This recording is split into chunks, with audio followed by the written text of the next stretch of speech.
So the new high school is an amazing building. We could see a lot of the improvements from the old building. We have a lot more space. We have this amazing program here right now. This facility. We have the new basketball court, football field right next to it. You get to see out to it. We have a lot of natural light. The cafeteria is amazing natural light. We have an amazing new swimming pool. I don't want to keep using the word amazing, but that's what keeps coming back to is it's a facility that is, it almost takes your breath away when you walk in. So with the freshman class, we have an ECRI program that's Exploring College Readiness Institute. That's going to be this program for a small percentage of our students.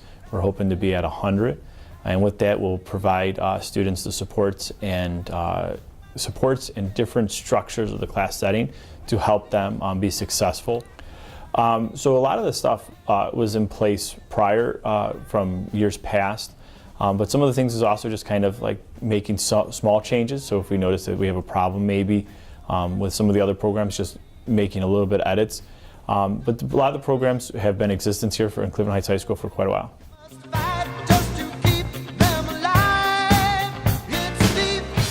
So my response to students regarding the disciplinary action is we are a culture of excellence. That is our focus, is culture of excellence. And a lot of the things that our students will hear from us is that we're responding to their actions. We're responding to what they did, and it's our response to what they did. Their actions is what will lead to some of the consequences and our response to that.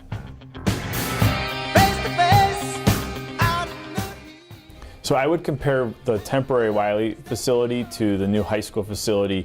And I would sit there and say there was a lot of positives that came from the temporary space. It was temporary. It was only going to last 2 years for the high school students.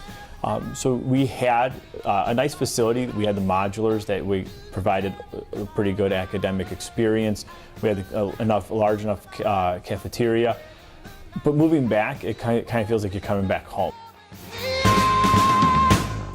So the message we sent to students at the class meetings is one of culture of excellence. There was different ones. We had the major focal points of what is our expectations. We talked a lot about student IDs for safety, security reasons. We want to have IDs. We wanted to make sure our students had IDs. But then we also kind of made a little bit of different changes based on grade level. For 9th grade, we talked a lot about high school, the change of coming to high school, how that's different than middle school, some of the different approaches high school will have versus the middle school will have.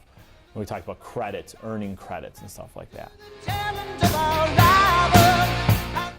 My overall message to students at Heights this year is, one, really enjoy it. This is a very unique experience coming into a brand new reconstructed facility.